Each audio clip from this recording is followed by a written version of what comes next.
Record करना है अभी ना, बता रहा हूँ, कर लेना रिकॉर्ड अभी।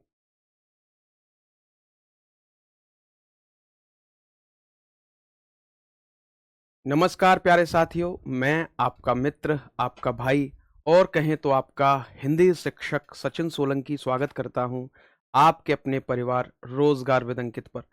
तो कैसे हैं आप सभी? उम्मीद है बहुत अच्छे होंगे, बेहतर होंगे और अपनी परीक्षा की तैयारी में जुड़ चुके होंगे अच्छे तरीके से। नया वर्ष आपका शुरू हो चुका है, तो सभी को नव वर्ष की हार्दिक हार्दिक शुभकामनाएं। ये जो नया वर्ष है, आप इस नए वर्ष में जो भी उपलब्धियां आप हासिल करना चाहते हैं, आप हासिल करें। तो बस यही है कि मैं इन 2 लाइन से शुरू करूंगा इस नव वर्ष की शुरुआत। अब के बरस भी किस्से कमाल के होंगे, अब के बरस भी किस्से कमाल के होंगे। पिछला वर्ष गया था पिछला वर्ष गया था कलेजा निकाल के, यानी कि जैसे पिछले वर्ष में आपने देखा कि कई सारी चीजें आपके साथ भी रही होंगी, तो उस वर्ष को लेकर के, यानी कि आज हमने जो किया है, ठीक है, नमस्ते भैया आपको भी, ठीक है। तो यही है कि हमें ठान लेना है इस वर्ष हमें वो जो चीजें हैं वो प्राप्त करनी है। तो अब सुनना, थोड़ा सा डिस्टरबेंस हो गया था, आपको जो सुनाने वाला हूं कि अब के बरस भी किस्से बनेंगे कमाल के। अब के बरस भी किस्से बनेंगे कमाल के, पिछला वर्ष गया था कलेजा निकाल के। और तुमको नया साल ये मुबारक हो दोस्तों, और तुमको नया साल ये मुबारक हो दोस्तों। मैं जख्म गिन रहा हूं अभी पिछले साल के। तो बस यहीं से करते हैं अब अपनी कक्षा की शुरुआत। सभी को मैं देख पा रहा हूँ, सभी के मैसेजेस आ रहे हैं, हैप्पी न्यू ईयर, ठीक है। तो कोई नहीं, तो मैं ले लेता हूँ सबसे पहले हाजिरी।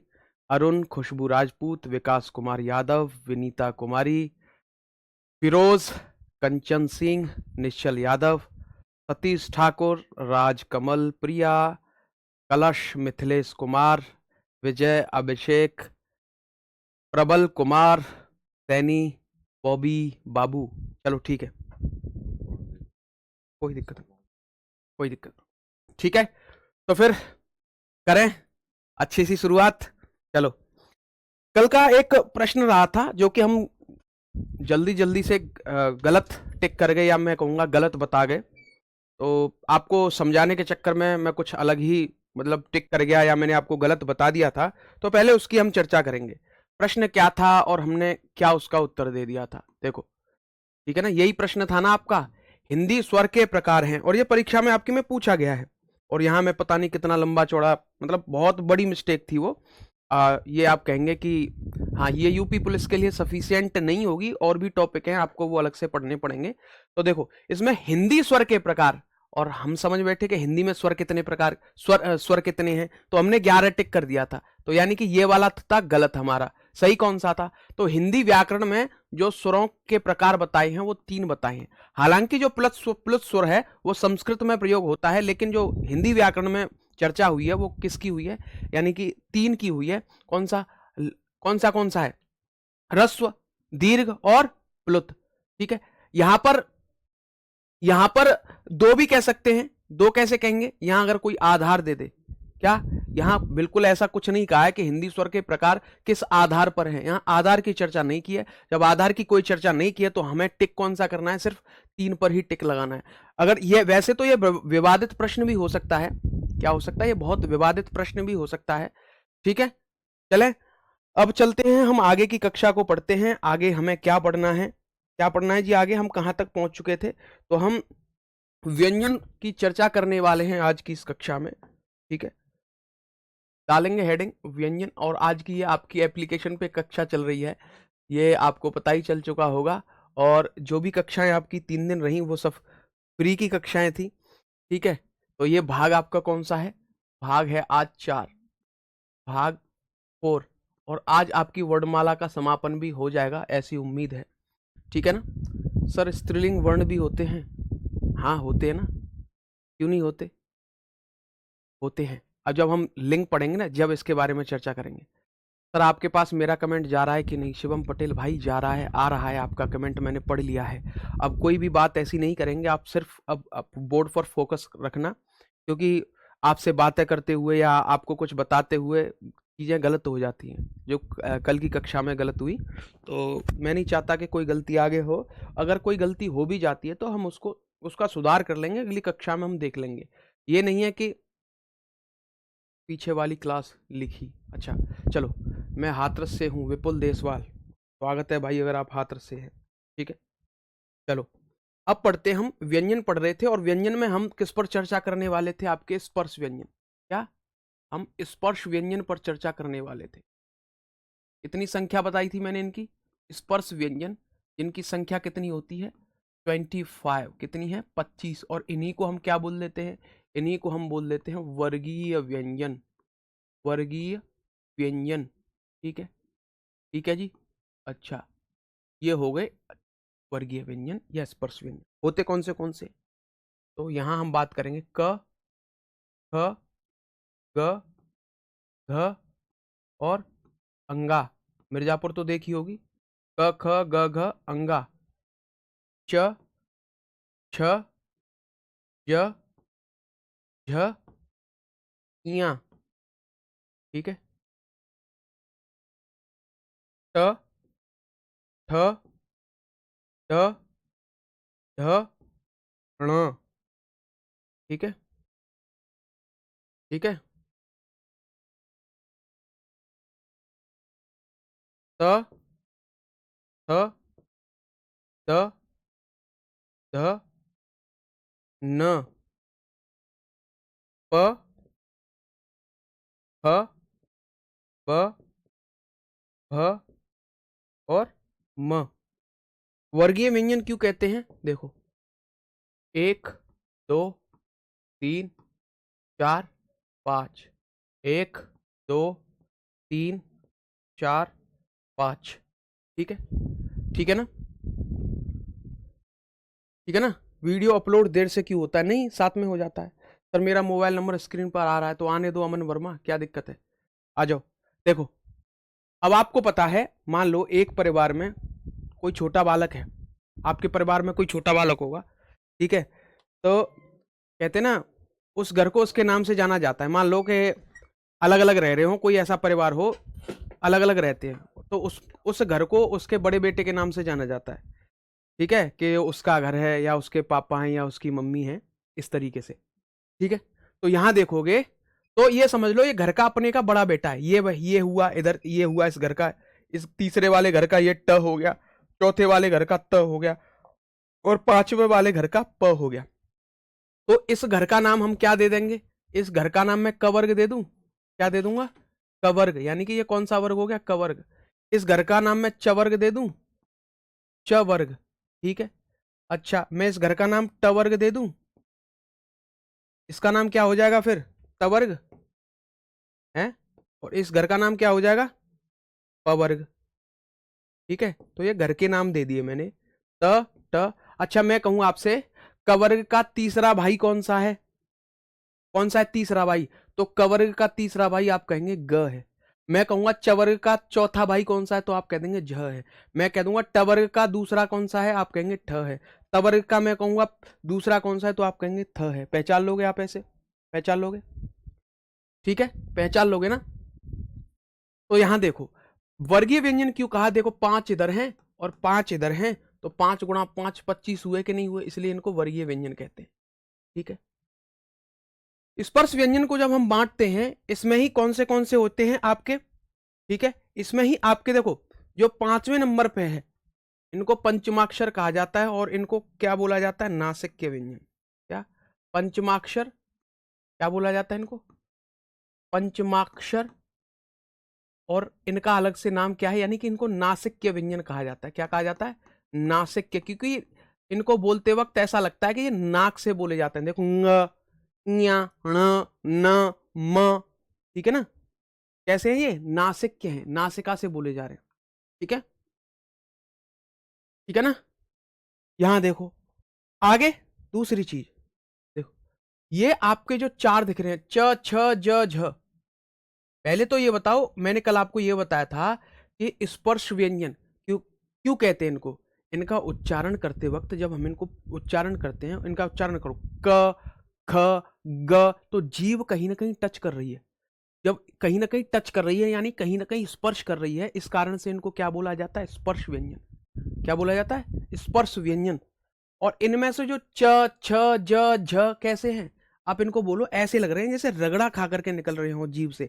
च, छ, ज, यानी जीभ घिस्सी रही है साथ के साथ, तो इसलिए इनको क्या कहा जाता है, इनको क्या कहा जाता है, स्पर्श संघर्षी। क्या कहा जाता है इनको, स्पर्श, स्पर्श तो कर रहे हैं साथ में संघर्ष कर रहे हैं, तो इसलिए इनको संघर्षी कहा जाता है। स्पर्श संघर्षी इनको कहा जाता है। पूछ ले कि स्पर्श संघर्षी व्यंजनों की संख्या कितनी है, तो आप कह देंगे जी 4 है। कौन से हैं, च, छ, ज, झ, ठीक है। और बाकी अब कितने बच गए, बाकी जो बचे हुए हैं क, ख, ग, घ, ट, ठ, ड, ढ, त, थ, द, ध, प, फ, ब, भ, इनको हम क्या बोल देते हैं, इनका नाम हम क्या रख दें, ये जो बचे हुए हैं आपके, ये जो आपके बचे हुए हैं जो भी हैं, ठीक है, ठीक है, ये ये इनको बोल देंगे स्पर्शी व्यंजन। इनको क्या कह देते हैं, स्पर्शी व्यंजन। तो पूछे स्पर्शी व्यंजन की संख्या कितनी है, तो आपको क्या उत्तर देना है कि 4 ये निकल गए, 5 ये निकल गए, तो उन 25 में से 9 गए तो कितने बचे हैं, 16। तो स्पर्शी व्यंजन की संख्या कितनी हो जाएगी, 16। ठीक है सर, वीडियो को 1080 में अपलोड कराने की कह दो सर। ठीक है, कह देंगे, अपलोड हो जाएगी। ठीक है, आगे चलते हैं। तो ये आप समझ गए स्पर्शी व्यंजन। ठीक है, वर्गीय व्यंजन क्यों कहते हैं। अगर मैं आपसे कहूं कि स्पर्श संघर्षी व्यंजन कौन से, तो आप पहचान लोगे, नहीं पहचान लोगे। आपसे कहे कि ये बताओ स्पर्शी व्यंजन कितने होते हैं, तो आप बता दोगे कि नहीं बता दोगे। तो इस स्पर्श व्यंजन में हमने किस किस की बात की, हमने यहां पर नासिक्य व्यंजन देखे, कितने नासिक्य व्यंजन देखे। ठीक है, तो नासिक्य व्यंजन की संख्या कितनी है ये बता दो। हमने यहां पर स्पर्श, कौन से स्पर्श संघर्षी देखे, स्पर्श संघर्षी की बात कर ली हमने यहां पर। और हमने यहां पर किसकी बात कर ली, आपके स्पर्शी व्यंजन की भी चर्चा कर ली। कौन से, स्पर्शी व्यंजन। ठीक है ना। अच्छा, तो इनकी संख्या पता है ना, नासिक्य व्यंजन की संख्या कितनी है जी, 5। स्पर्श संघर्षी की संख्या कितनी है, 4। और स्पर्शी व्यंजन की संख्या कितनी है, 16, जो बचे हुए हैं। ठीक है, कोनो दिक्कत कोनो परेशानी, अब तो समझ गए होंगे। आगे चलें, आगे चलें, चलो आगे चलते हैं। आगे है आपका जो हम बात करने वाले हैं, ठीक है, वो है हमारे अंतस्थ व्यंजन। कौन से, अंतस्थ,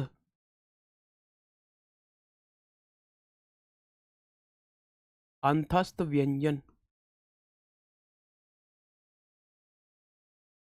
ठीक है, अंतस्थ व्यंजन कितने हैं ये, इनकी संख्या है आपकी 4। कौन से होते हैं, य, र, ल, व। ठीक है, य, र, ल, व। ठीक है, ठीक है ना। यहीं से आपका एक प्रश्न बनेगा कि अर्ध स्वर किसे कहते हैं, अर्ध स्वर, अर्ध स्वर अंतस्थ व्यंजन में से कौन से हैं। तो अर्ध स्वर आपके जो होते हैं वो है आपका य और व, अर्ध स्वर है।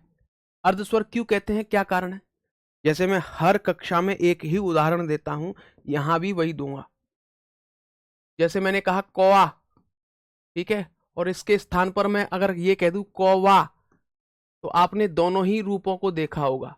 तो अ के स्थान पर क्या आ गया, व, यानी अ जो कार्य कर रहा था उसके कार्य को अब कौन कर रहा है, व कर रहा है। यानी कि व कैसा कार्य कर रहा है, स्वर जैसा। आप कहेंगे अर्ध स्वर किसे कहते हैं,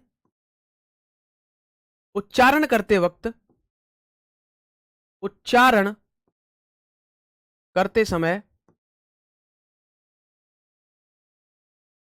शुरुआत तो व्यंजन की तरह होती है, शुरुआत तो व्यंजन की तरह होते हैं। उच्चारण करते समय शुरुआत तो व्यंजन की तरह होते हैं तथा अंत स्वर की तरह होता है। इसलिए इनको हम क्या बोल देते हैं, अर्ध स्वर। ठीक है, जैसे मैंने कहा महिलाएं, महिलाएं, ठीक है, महिलाएं, और इसके स्थान पर मैं ऐसे लिख दूं महिलाएं, यानी कि ए को हमने किससे रिप्लेस किया, य से रिप्लेस कर दिया। यहां हमने अ को किससे रिप्लेस किया था, व से रिप्लेस किया। ठीक है, ठीक है ना, ठीक है। चले, जिनका स्थान अंत में है, ठीक है, उनको बोलते हैं अंतस्थ।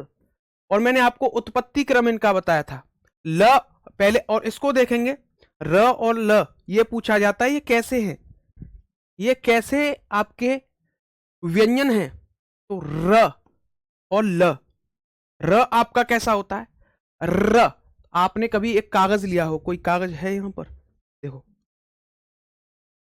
ठीक है, र कैसा है मैं आपको अभी बताता हूं।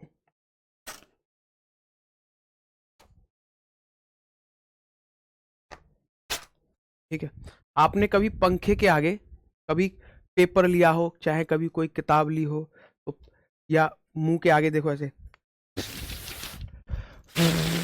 ऐसे जीव करती है हमारी, इस र को बोलते हैं। तो देखो र र, तो जीव कितनी जल्दी जल्दी ऊपर नीचे होती है, जैसे ये पेज ऊपर नीचे हो रहा है ना, ऐसे करके पंखे के आगे हम कर देते हैं, तो जीव हमारी ऐसे होती है ऊपर र। तो इसलिए र कैसा हो जाता है, र को बोलते हैं प्रकंपित, प्रकंपित। ठीक है, कैसा हो गया ये, प्रकंपित हो गया। और साथ ही इसको लुंठित कहा जाता है, क्या, लुंठित, प्रकंपित और लुंठित हो गया। ल बोलो, ल, तो ल में आप देखेंगे ल, जीव ऊपर गई और एक साथ यानी पीछे वाले हिस्से थे ल, तो हमारी जीव थोड़ी सी मुड़ती है, तो इसी को बोलते हैं, ये पार्श्व से बोली जाती है, यानी जीव के पार्श्व भाग से, तो इसलिए ल पार्श्व भाग से बोला जाता है, तो इसलिए पार्श्विक इसको कहा जाता है। कैसा कहा जाता है, पार्श्विक। ठीक है, और यह और वह हमने जान लिए, ये कैसे होते हैं, अर्धस्वर।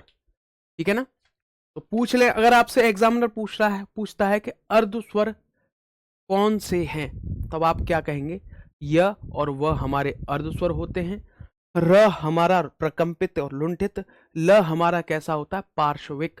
कैसा होता है, पार्श्विक। ठीक है, आगे बढ़े, आगे बढ़ते हैं और हम आगे चर्चा करेंगे किसकी, वो आते हैं आपके संयुक्त व्यंजन, जिनको मैंने कल ही बता दिया था। और अब चलते हैं आपके ताड़नजात द्विगुण और ताड़नजात द्विगुण और उत्क्षिप्त व्यंजन, इनकी भी हमने बात कर ली थी। ठीक है, कितने होते हैं उत्क्षिप्त व्यंजन, यही मैं बात कर लेता हूं। उत्क्षिप्त व्यंजन कितने होते हैं, उत्क्षिप्त, और इन्हीं को हम क्या बोल देते हैं, इन्हीं को हम बोलते हैं ताड़नजात, ताड़नजात, और इन्हीं का दूसरा नाम, तीसरा नाम जो है वो है द्विगुण। कौन सा, द्विगुण व्यंजन। कौन से हैं, वो है आपका अढ़ और अढ़। इनको कैसे बोला जाता है, अढ़, क्या बोला जाएगा, अढ़, और इसका अढ़, यानी ऐसा लगता है ये लुढ़काए जा रहे हैं। कैसे हैं, इनको लुढ़का दिया है। ठीक है, दो होते हैं, रिट्रॉयल, क्या मतलब है इसका, रिट्रॉयल। ठीक है, ठीक है ना, समझ गए। आगे चलते हैं, अब देखते हैं हम क्या, अब हम देखेंगे आपके इसको स्वर यंत्रियों के। अब हम जैसे वर्गीकरण स्वर का किया है, ऐसे ही वर्गीकरण हम व्यंजनों का करेंगे। ठीक है, आ जाओ। व्यंजन वर्णों का, व्यंजन वर्णों का वर्गीकरण, वर्गीकरण। ठीक है, व्यंजन वर्णों का वर्गीकरण। ठीक है, किसके आधार पर, किसके आधार पर करेंगे, तो आप कहेंगे स्वर यंत्रियों, स्वर यंत्रियों के आधार पर।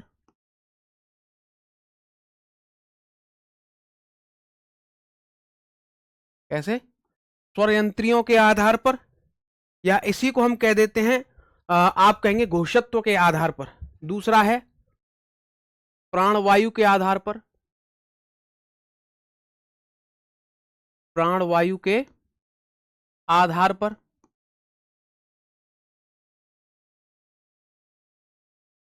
और तीसरा हम वर्गीकरण करेंगे उच्चारण स्थान के आधार पर। उच्चारण स्थान, उच्चारण स्थान के आधार पर।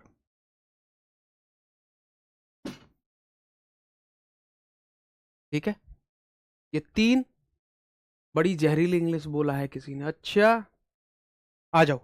अब पहले वर्गीकरण को करेंगे। वो वर्गीकरण है आपका स्वर यंत्रियों, या हम इसी को कह देते हैं घोषत्व के आधार पर। पढ़िए पहला वर्गीकरण, स्वर यंत्रियों या तंत्रियों कह सकते हैं, या फिर घोषत्व के आधार पर।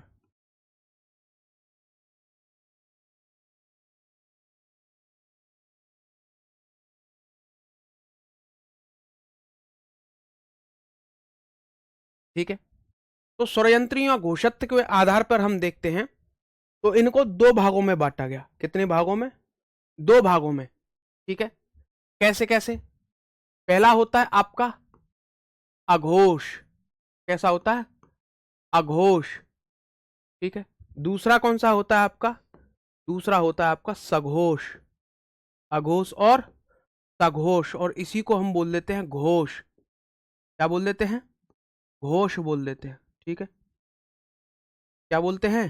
सघोष या घोष वर्ण हम कह देते हैं। अघोष क्या होता है? यानी क्या होता है? अघोष होता है कि जब उच्चारण करते वक्त स्वर यंत्रियों में क्या कंपन ना हो। क्या? उच्चारण करते वक्त स्वर यंत्रियों में अगर कोई कंपन नहीं हो रहा है, उसको बोलते हैं अधन घोष, यानी जिसमें घोष नहीं है। ठीक है, तो आप यहां लिख देंगे उच्चारण करते समय, उच्चारण के समय या उच्चारण करते समय स्वर यंत्रियों में या तंत्रियों में घोष उत्पन्न नहीं होता। ठीक है, उनको बोलते हैं हम अघोष, अधन घोष। ठीक है, सघोष इसका लिख लो कि उच्चारण करते वक्त, उच्चारण करते वक्त, अब याद कैसे रहेगा ये मैं बता दूंगा। उच्चारण करते समय स्वर यंत्रियों में, स्वर यंत्रियों में घोष उत्पन्न होता है। स का अर्थ है साथ में, यानी जो घोष के साथ में उच्चारण हो रहे हैं उनको सघोष या घोष कह देते हैं, और जिनका उच्चारण यानी बिना किसी घोष के हो रहा है उनको क्या बोल देते हैं? अघोष। ठीक है, तो जिनमें घर्षण नहीं है अघोष, और जिनमें घर्षण है उनको हम क्या बोल देते हैं? सघोष। तो अघोष वाले कौन से हो जाते हैं ये हम बात करेंगे। तो देखो इसकी एक ट्रिक है। ट्रिक कैसे याद रखोगे? आप याद रखना असघोष, असघोष। ठीक है, ये आपने देख लिया। हमने देखा कि घोषत्व के आधार पर या आपके स्वरयंत्रियों के आधार पर दो भागों में बांटा, अघोष और सघोष, अघोष और सघोष। ठीक है, अब होते कौन से? तो वर्ग का पहला और दूसरा तो होते अघोष, और तीसरा, चौथा, पांचवा ये हो जाते हैं सघोष। फिर आपको याद कैसे होगा ये? घोष का अर्थ है घर्षण। क्या है? घोष का अर्थ होता है विनीता कुमारी घर्षण। अघोष, अब देखो मैं ऐसे अगर इसको लिखूं, देखो इससे काउंट करो 1 2, तो अघोष कितने हो जाएंगे? 1 2, पहला और दूसरा। और सघोष कितने हो जाएंगे? सघोष में कितनी संख्या? 1 2 3, तो 1 3 4 5, तो ये 3 संख्या आ रही है इसमें। और अघोष अस, पहले को पकड़ो अस, और घोष तो यानी कि इसमें 2 हैं अस, और दूसरा वाला पढ़ना सघोष, यानी कि तीसरा चौथा पांचवा, इसमें कौन सा हो जाएगा? तो देखो अगर मैं कहता हूं अघोष बताओ, अघोष अघोष, तो आप कहेंगे जी पहला और दूसरा होता है। और सघोष की बात करूं, सघोष, तो सघोष हमारा कौन सा हो जाएगा? तीसरा चौथा और पांचवा। अब मैं तीसरा चौथा पांचवा क्या कर रहा हूं? तो हमने वर्ग का तीसरा चौथा पांचवा पढ़ा था कि नहीं पढ़ा था? हमने वर्ग जाने थे कि नहीं जाने थे? अभी देखो ये था वर्ग, अब मैं वर्ग का पहला कह रहा हूं, वर्ग का पहला यानी कि वर्ग का पहला, ये पूरा पहला हो गया। वर्ग का दूसरा ये हो गया, वर्ग का तीसरा ये हो गया, वर्ग का चौथा ये हो गया, वर्ग का पांचवा ये हो गया। ठीक है, तो इनको हम बोलते हैं वर्ग का पहला, दूसरा, तीसरा, चौथा, पांचवा। ठीक है ना? समझ में आई? समझ में आई? आ जाओ।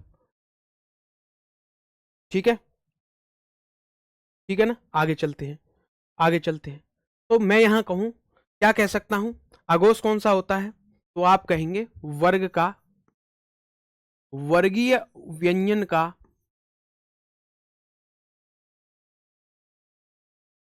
पहला और दूसरा, यानी पहला दूसरा कौन सा हो जाएगा? मैं कहूंगा क, ख, च, छ, ठीक है, त, ठ, ठीक है, त, थ, प, ह।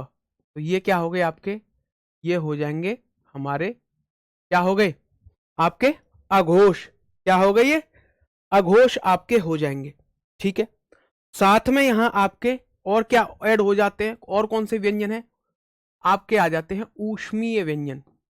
कौन से? ऊष्मीय व्यंजन और आ जाते हैं, जिनकी संख्या कितनी होती है?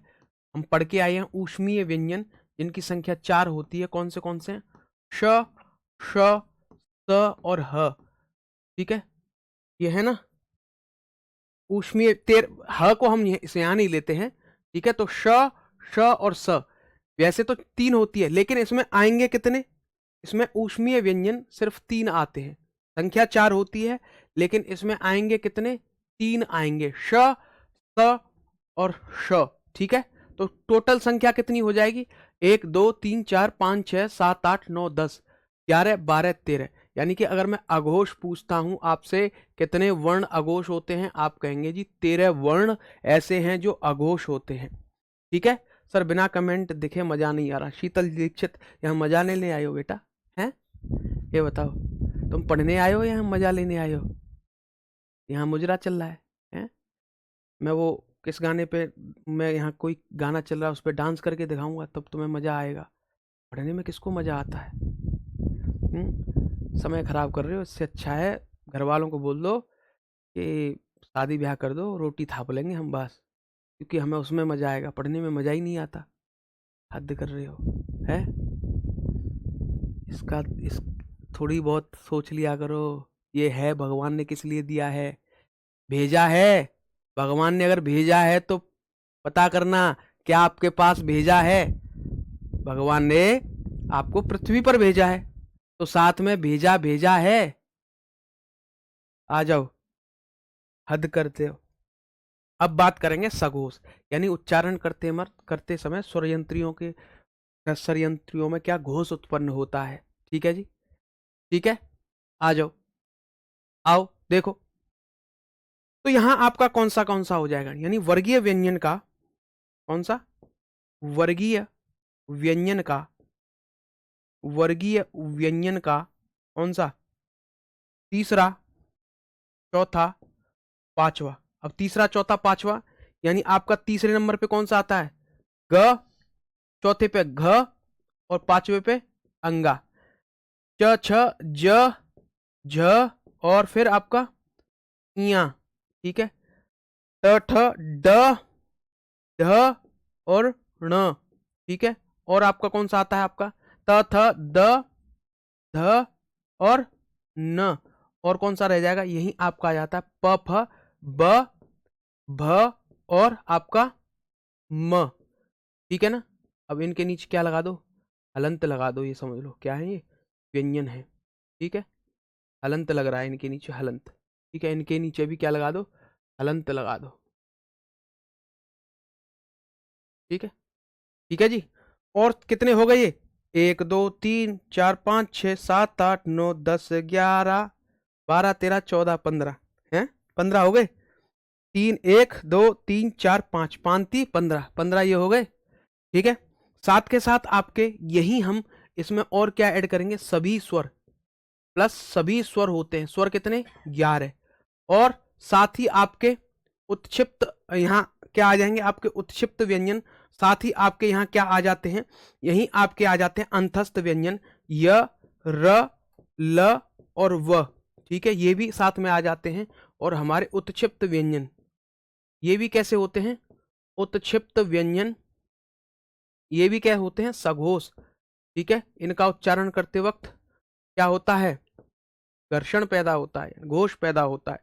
तो गिनो कितने हो गए, 15 और 11 कितने हो गए, 26, 27, 28, 29, 30, 31, 32, और एक यहाँ ह छोड़ दिया था, और तो इस ह को भी यहाँ ले लो, तो कितने हो गए, तो ये इनकी संख्या कितनी हो जाती है, 33। कितने हो गए, 33। ठीक है, इनकी संख्या कितनी है, 13। तो पूछे अघोष वर्ण कितने होते हैं, 13। पूछ ले सघोष वर्ण कितने होते हैं, 33। सर हलंत क्यों लगाते हैं बता दीजिए, लक्ष्य अग्रहरी। अग्रहरी भाई हलंत इसलिए लगाते हैं कि ये व्यंजन है, और व्यंजन को हम क्या बोलते हैं, हल कहते हैं। गुरुजी क्या यूपी पुलिस की हिंदी सफिशियंट है लेखपाल के लिए, बहुत सफिशियंट है, कोई दिक्कत नहीं है। ठीक है, शीतल, कोई अपनी लड़की हमें क्यों देगा जब तक सफल न हो जाऊं। नाम तुम्हारा शीतल दीक्षित है और तुम लड़के बन रहे हो, मतलब क्या मानूं फिर आपको, लड़का या लड़की। ठीक है सर, कॉन्सोनेंट में वॉवेल समझ नहीं आया। सिमरन दीदी, हम वर्गीकरण पढ़ रहे हैं वर्णों का, कॉन्सोनेंट में हम स्वरों को इसलिए ले आए हैं, पूछ लेता है कि घोषत्व के आधार पर स्वर क्या होते हैं, तो सभी स्वर घोषत्व के आधार पर हमारे क्या होते हैं, सघोष होते हैं। आगे हम प्राणत्व के आधार पर भी पढ़ेंगे, वहां पे भी मैं स्वरों को ले लूंगा। तो यहाँ कुल वर्ण मैंने आपको गिनवाए हैं, इसलिए मैंने व्यंजन नहीं कहा, कुल वर्ण। क्या कहा है मैंने अभी, कुल वर्ण। जो वर्ण है ना, घोष वर्ण कितने हो जाते हैं आपके, 33। ठीक है ना, इसलिए हमने यहां ले लिया। शीतल लड़का है जी, ठीक है ना, ठीक है, पता चल गई, शीतल क्या है जी, लड़का। आगे से ध्यान रखना सभी, आगे चलते हैं।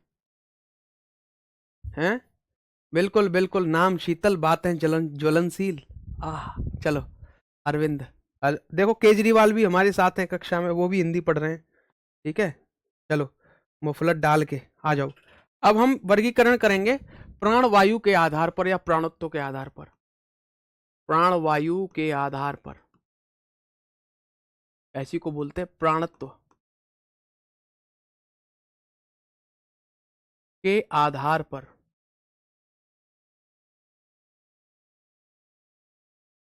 ठीक है जी, प्राणवायु के आधार पर या प्राणत्व के आधार पर हम देखेंगे, तो ये भी दो भागों में, कितने भागों में, द्विभागों में। कौन सा, पहला आया आपका अल्प प्राण। कौन सा, अल्प प्राण, यानी जिसमें प्राणवायु बहुत अल्प लग रही है उच्चारण करते समय। ठीक है, और दूसरा हमारा कौन सा होता है, दूसरा होता है हमारा महाप्राण। अल्प प्राण और महाप्राण, यानी कि इनका उच्चारण करते वक्त ऐसा लगेगा प्राणवायु पूरी निकल गई, आत्मा निकले यहीं बाहर, समझ रहे हो। ठीक है, आ जाओ। सर ह तो अघोष होगा ना, ह ह अघोष नहीं होगा बच्चा, ह हमारा कैसा होगा, सघोष होगा। ह घर्षण हो रहा है, ह हो रहा ना, हो रहा नहीं हो रहा, आ जाओ। ध्यान क्या रखना है, मैं बता रहा हूं ना, मत रखो। डीएलडी, अच्छा, मानसी सिंह, वर्णमाला पढ़िए, अच्छे से समझ में आ जाएगी, कोई दिक्कत मत लो, हैं, हम हैं तो दिक्कत लेने की कोई जरूरत नहीं है। अल्प प्राण और महाप्राण, यानी कि अब यहां कह देंगे, आप क्या कह देंगे, ये कह देंगे ऐसे वर्ण, ऐसे वर्ण, ऐसे वर्ण जिनका उच्चारण करते समय, जिनका उच्चारण, जिनका उच्चारण करते वक्त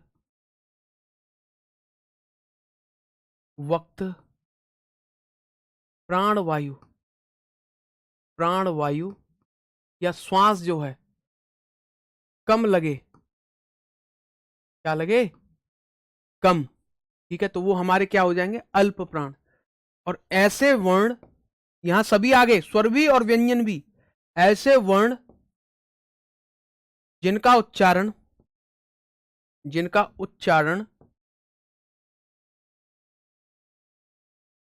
करते समय प्राण वायु अधिक लगे, ठीक है जी, आ जाओ। आंसू को जीने का सहारा मिल गया, आओ। तो अल्प प्राण, अल्प यानी बहुत कम। तो आपको यहां ट्रिक याद रखनी है। ट्रिक क्या है, ट्रिक जैसे हमने असघोष की याद की थी, ऐसे अल्प महाप्राण, अल्प महाप्राण। अब देखना, तो वो तो वर्ग का आपको पता है, देखो ये 3 का बन रहा है कि नहीं बन रहा, 3 का, ये 1 का बन रहा है कि नहीं बन रहा, और देखो यहां से मैं ऐसे करके ऐसे लूंगा, ये 5 का बन रहा है कि नहीं, ऐसा लग रहा है कि हमने 5 को लिटा दिया हो, यानी कि देखो 5 का ऐसा ही तो लग रहा है, ऐसे करके लिटा दिया है हमने, उल्टा लिटा दिया है। अब इसको ऐसे कर देंगे तो वैसे 3 का बन जाएगा, लेकिन ये 5 का मानो, आप क्या मानोगे, ये 5 का है, देखो 1 ए और ए, ठीक है, और देखो ए, ऐसे कर देंगे तो ये कैसा बन रहा है, 5 का सा लग रहा है, नहीं लग रहा है। तो अल्प प्राण कैसे हो जाएंगे, अल्प प्राण वायु के आधार पर अल्प प्राण, अल्प तो कौन से हो गया, 1 3 और 5। महाप्राण कौन से हो जाएंगे, वर्ग का दूसरा और चौथा, महा, ठीक है। तो अल्प प्राण कौन से हो गए, वर्ग का वर्ग का वर्ग का पहला, वर्ग का तीसरा और वर्ग का पांचवा, वर्ग का पहला, वर्ग का तीसरा और वर्ग का पांचवा आपका क्या हो जाएगा, अल्प प्राण, ठीक है।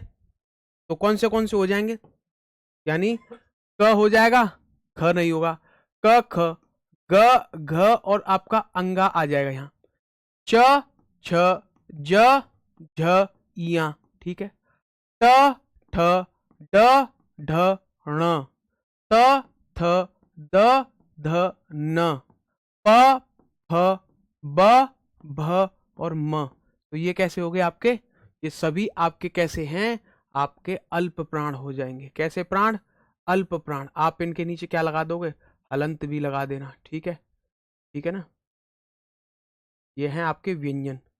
साथ के साथ इसमें और क्या है, अल्प प्राण जिनमें प्राणवायु बहुत कम लगती है, सभी स्वर, यानी कितने स्वर हैं आपके, 11 स्वर हैं, ठीक है। क्या हो गए, इसमें आपके सभी स्वर कितने हैं, 11।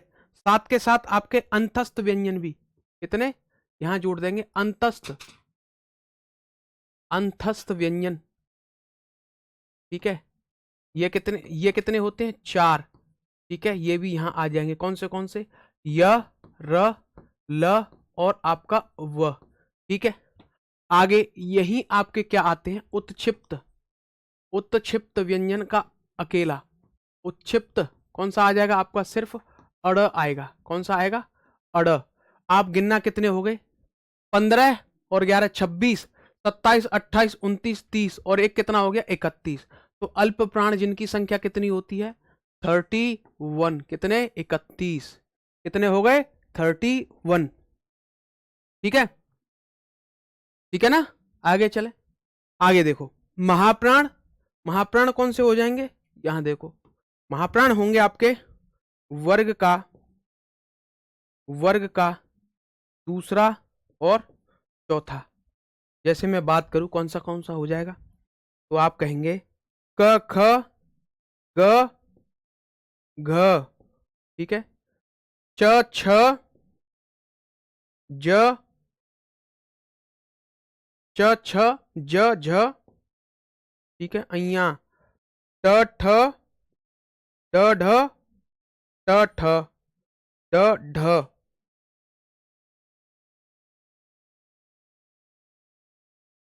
ठीक है। यहां त थ द ध न, यहां आपका और कौन सा आ जाएगा, प फ ब भ म, ठीक है, ठीक है। तो ये क्या हो जाएंगे आपके महाप्राण हो गए। कैसे हो गए ये महाप्राण। साथ के साथ आपका क्या आ जाता है यहीं पे आ जाते हैं आपके ऊष्मीय व्यंजन। क्या आ जाएंगे ऊष्मीय व्यंजन भी यहीं आ जाएंगे, जिनकी संख्या कितनी है 4। चारों आ जाएंगे, यहाँ 3 नहीं आएंगे। कौन सा श, श, स और आपका ह। यहीं आपका एक उत्क्षिप्त व्यंजन भी आ जाएगा, एक उत्क्षिप्त। कौन सा अढ़। कौन सा आएगा ये अढ़। गिनना कितने हो गए 10 और 4 14 और 1 15। तो इनकी संख्या कितनी हो जाती है 15। कितनी होती है 15, ठीक है। कितनी हो गई संख्या 15, ठीक है। आगे चलते हैं और देखते हैं हमारा, अब देखेंगे हम इसके आधार पर, इसके आधार पर देखेंगे, ठीक है। अब देखेंगे हम आपके उच्चारण स्थान को। क्या उच्चारण स्थान के आधार पर, उच्चारण स्थान के आधार पर,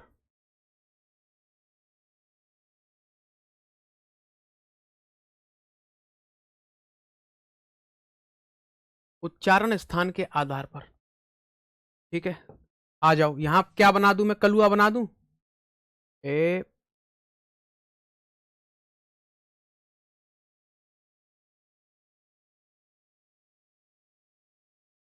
ठीक है, ठीक है। यहां से शुरू होते हैं स्टेप। ये इसकी जुल्फे बना दूं न्यू ईयर वाले दिन। इसने बाल स्ट्रेट नहीं कराई है, वहां नहीं गया। वैसे ये लड़का सा ना लग रहा, लड़की सा लग रहा है ना। कोई बात ना। कन्या ले लो, कन्या। आ जाओ, यहां से पहला नंबर कंठ, यहां चिपकता है आलू, इसी को क्या कह देते हैं दूसरा नंबर तालू, ठीक है। यहां आपका पीछे दांतों के पीछे, इसको बोलते हैं मूर्धा मसूड़े, ठीक है। यहां आपके क्या आ जाएंगे मोती जैसे दांत दंत। फिर आपका कौन सा आ जाएगा ओष्ठ, ओठ आ जाएंगे ओष्ठ, ठीक है। तो 1 2 3 4 5, पांचवा नंबर किसका आता है ओष्ठ का आता है, ठीक है। पहली पहली बार पढ़ रहे हैं, अच्छा डिटेल में पहली बार पढ़ रहे हो। हाँ हो जाएगा यार, जब पहली बार पढ़ रहे हो तो। अब इसको याद कैसे करना है, तो कंठ को के कह देंगे, तालु को टी कह दो, मूर्धा को एम कह दो, दंत को डी कह दो और ओष्ठ को ओ कह दो। याद कैसे करना है, याद करना है, आ जाओ, याद कराने की गारंटी हमारी। के टी एम डी ओ, के टी एम दो। के से क्या आ रहा है कंठ, तो कंठ से बोली जाती है इनको कंठ्य ध्वनियां कहते हैं। जो तालु से बोली जाती है उनको तालव्य ध्वनियां कहते हैं। जो मूर्धा से बोले जाते हैं उनको मूर्धन्य कहते हैं, ठीक है। दंत दांत से बोले जाते हैं उनको दंत्य कहते हैं। ओष्ठ से बोले जाती हैं जो भी ध्वनियां उनको ओष्ठ ध्वनियां हम कहते हैं। कौन सी ओष्ठ, ठीक है। तो केटीएम दो ये याद रखना। कंठ से बोले जाने वाली कौन सी होंगी है, तो आपको फॉर्मूला अब याद रखना है, वो होता है आपका अकुह विसर्ग। क्या अकुह विसर्ग, अकुह विसर्ग, ठीक है। तालु से बोले जाने वाले वो हैं आपके, फॉर्मूला याद रखना इच्चु यश। क्या इच्चु यश, ठीक है। मूर्धा से याद रखना ऋतु रश। दंत से आपका तुलस और ओष्ठ से आपका उपव। क्या उपव, ठीक है। अब इसको मैं खोलता हूं, यहां देखना। तो अकुह विसर्ग, तो यहां आपका कौन सा अ हो गया, साथ ही आ जाएगा, ठीक है। और पूरा का पूरा कवर्ग, ठीक है, पूरा का पूरा कवर्ग और साथ ही आपका विसर्ग। ये कहां से बोले जाते हैं, ये हमने स्वर में पढ़े थे कि अ आ और विसर्ग कहां से बोला जाता है, कहां से बोला जाता है कंठ से, ठीक है। आ जाओ, तालव्य इचु यश, तो ए ई, ठीक है। साथ ही आपका पूरा का पूरा च वर्ग आ जाएगा, और फिर हमारा क्या श यही आएगा। यहां आपका मूर्धा से री, और साथ ही आपका ट वर्ग पूरा का पूरा, ठीक है, ट वर्ग आ जाएगा, फिर आपका र और श आ जाएगा, ठीक है। दंत दांत से बोलने वाले तो तवर्ग आ जाएगा पूरा का पूरा तवर्ग, ठीक है, फिर आपका ल आ जाएगा और साथ ही स आ जाएगा। ओष्ठ से बोले जाने वाले तो लघु उ दीर्घ उ, ठीक है, फिर आपका पवर्ग पूरा का पूरा, और फिर हमारा व, क्या व, ओष्ठ ऐसा है, वह हमारा कैसा हो जाता है ओष्ठ, ठीक है। हमने ओ औ ए आई इनको भी हमने देखा था कि नहीं देखा था सर? एक बार अघोष देख लीजिए, इसमें व्यंजन है, ह व्यंजन है। अघोष में भैया आ जाओ, ह अघोष में कहाँ है देखो, अघोष में ह नहीं आएगा, श स और स ही होते हैं, 3 होते हैं अघोष में, ठीक है ना। अघोष में कितने होते हैं? सिर्फ ऊष्मीय व्यंजन 3 ही आते हैं। चौथा वाला जो ऊष्मीय व्यंजन है यहां आ जाता है आपका ह, देखो यहां आ जाता है ह, लिख रखा है मैंने, ये भी तो ऊष्मीय व्यंजन है, ठीक है, ठीक है, समझे आप? समझ गए होंगे। अच्छा मुझे ये बताना, ये आपका ओ और औ कहां से बोला जाता है, साथ ही मुझे ये बताएंगे ए और ऐ कहां से बोला जाता है। तो हमने देखा था अ और ई के मेल से ए बना, तो कंठ और तालु से बन रहा है, तो ये कैसे हो जाएंगे? कंठ तालव्य, कंठ, कंठ तालव्य,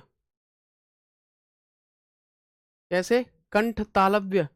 ओ और औ यानी कि अ और उ से बनते हैं, तो कंठोष्ठ क्या बन जाएंगे?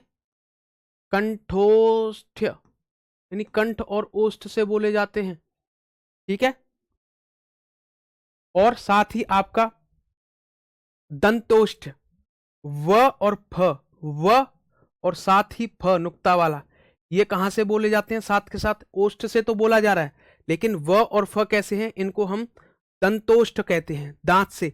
व और फ, फ, व फ, दांत मैंने होठ पे ले लिए, व और फ, तो ये कैसे हैं? दंत, दंतोष्ठ, ठीक है, दंतोष्ठ, या दंत्योष्ठ कह देते हैं हम, क्या कहते हैं? दंत्योष्ठ, ठीक है, दंत्योष्ठ, दांत और ओष्ठ से, ठीक है, समझे आप? सर तालव्य में यह नहीं आएगा, तालु, तालव्य में यह आएगा, क्यों नहीं आएगा? देखो इच्छु यश, तो यहां यह भी आएगा आपका, मैं भूल गया हूं, ठीक है, बिल्कुल आएगा, आ गया, ठीक है। मूर्धा में र ट वर्ग, री ट वर्ग, र और श, ठीक है ना। कोनो दिक्कत, कोनो परेशानी?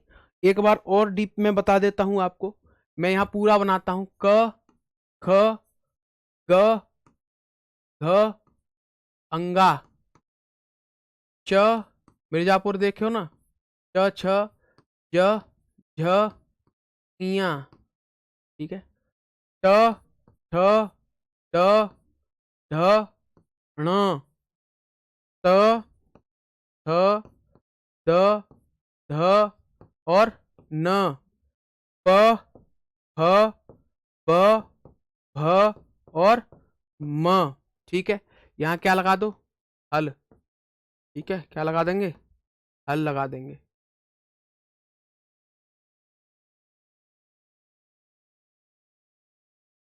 ठीक है। ये कौन सा हो जाएगा आपका? कवर्ग है कि नहीं है? क्या है ये? कवर्ग, क के नाम से जाना जाता है क्योंकि अपने घर का बड़ा भाई है, ये अपने घर का बड़ा भाई है, तो इसको चवर्ग कहते हैं, ठीक है। ये आपका टवर्ग हो जाएगा, ठीक है ना, ये आपका तवर्ग हो जाएगा, ये आपका पवर्ग हो जाएगा, ठीक है ना। क चट तप, ये कहां से बोला जाता है? के टी एम दो, ठीक है, तो आप यहां कह देंगे क्या आ जाएगा? ये कंठ, कंठ से तो कंठ बोलते हैं, तालु से तालव्य, ये मूर्धा से बोले जाने का स्थान है, ये दंत से दांत वाला, ओष्ठ से ओष्ठ वाला, तो इसको ओष्ठ कहते हैं, ओष्ठ से बोला जाता है। यही आपका क्या क्या आ जाएगा? यहाँ अ और आ जाता है, साथ में आपका विसर्ग, अ को ह विसर्ग, और साथ ही हमारा ह आ जाता है। तो हम एक चीज भूल गए ना यहाँ पे भी, तो यहाँ हमारा ह भी आएगा, अ को ह विसर्ग। ठीक है, ठीक है ना। यहाँ आ जाओ, लघु ई, दीर्घ ई, ठीक है, इच्छु यश, यहाँ ऋतु रस, रि, ठीक है, यहाँ र और श आ जाएगा। यहाँ आपका तुलस, तो ल और स भी आ जाएगा, और उपव यहाँ आपका लघु उ, दीर्घ उ और व आ जाएगा। ठीक है, समझे आप, समझ गए। इसका फॉर्मूला क्या होगा? इसका फॉर्मूला होता है अकुह विसर्ग, अकुह विसर्ग आपको याद होना चाहिए। इसका फॉर्मूला क्या होता है? इच्छु यश, इच्छु यश। ठीक है, इसका फॉर्मूला क्या है याद करने का? इसका फॉर्मूला है ऋतु रस। क्या है? ऋतु रस, इसको याद कर लो। यह है इसका फॉर्मूला तुलस, इसको याद करना। और इसका फॉर्मूला है उपव। क्या है? उपव। अब चलते हैं प्रश्नों की तरफ, प्रश्न देख लेते हैं। निम्नलिखित में से कौन सा मूर्धन्य व्यंजन है, यानी जो मूर्धा से बोला जाता है।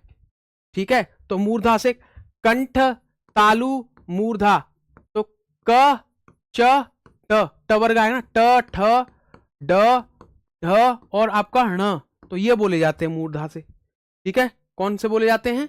आपके ये बोले जाते हैं मूर्धा से। प फ बोला जाएगा? नहीं जी। ज और झ बोला जाएगा? नहीं जी। ग और घ बोला जाएगा? नहीं जी। तो कंठ, तालु, मूर्धा, तो मूर्धन्य व्यंजन ड और ढ होंगे। ऑप्शन नंबर ए टिक कर देंगे, ऑप्शन नंबर ए। आगे चलते हैं। निम्नलिखित विकल्पों में से घोष वर्ण का सही विकल्प है। घोष यानी कि घोष कह लो या फिर सघोष कह लो। क्या कहोगे? घोष कह लो या सघोष कह लो। तो अघोष कौन से थे? तो मैंने आपको एक ट्रिक याद कराई थी, असघोष। क्या याद कराई थी? असघोष, यानी पहला, दूसरा, तीसरा, चौथा, पांचवा, तो 3, 4, 5 कैसे हो जाएंगे? सघोष। वर्ग का तीसरा, चौथा, पांचवा। तो वर्णों के उच्चारण में गूंज होना नहीं है, मतलब निम्नलिखित में से, हाँ, तो वर्णों के उच्चारण में गूंज होगी, वही तो घोष होता है। गूंज हो यानी घर्षण हो, गूंज है। य, र, ल, व, ह घोष ध्वनियां हैं। क्या ये घोष ध्वनियां हैं? बिल्कुल ठीक है, ये तो घोष ध्वनियां हैं, पढ़ा है हमने। य, र, ल, व, ह कैसी हैं? घोष ध्वनियां हैं, है कि नहीं है? जो विकल्प सही नहीं है। कैसी हैं? घोष ध्वनियां हैं, सघोष कहते हैं। सघोष की संख्या हमने कितनी पढ़ी है? 33। ठीक है, क्या पढ़ी है? 33। बाकी ऊष्मीय व्यंजन जो 3 बचे आपके, वो क्या होते हैं? अघोष। अच्छा, ग, घ, अंगा ही घोष ध्वनियां हैं। क्या ये ही घोष ध्वनियां ये कह रहे हैं? बस 3 स्वर तंत्रियों में कंपन का होना घोष है। बिल्कुल ठीक है। उपयुक्त में से क्या ही घोष ध्वनियां हैं? सिर्फ ग कौन से नंबर? क, ख, ग तीसरे नंबर पे आ रहा है, घ चौथे नंबर पे आ रहा है, और अंगा 5वें नंबर पे आ रहा है। ही घोष ध्वनियां हैं। आप कहेंगे ये गलत है। नहीं जी, और भी घोष ध्वनियां हैं हमारे। ठीक है, अगर यहां ग, घ, ढ, अंगा भी घोष ध्वनियां हैं तो कहता, तो आपका क्या हो जाता? आपका क्या हो जाता? सही हो जाता। लेकिन ये कह रहा है इतनी ही घोष ध्वनियां, और घोष ध्वनियां कितनी होती हैं? घोष ध्वनियां होती 33। ठीक है, कितनी होती है? 33। ठीक है ना। चलें, तो इतना ही काफी आज के लिए। उम्मीद है आपको आनंद आया होगा। ठीक है, तो ये आपका पूरा हमारा समापन हो चुका है। कल से हम पढ़ेंगे आपका संधि चैप्टर शुरू करेंगे। ठीक है, कौन सा? संधि चैप्टर हम शुरू करेंगे। ठीक है, ठीक है ना। तो ठीक है, फिर मिलते हैं आपसे कल। तब तक के लिए नमस्कार, जय हिंद, जय भारत।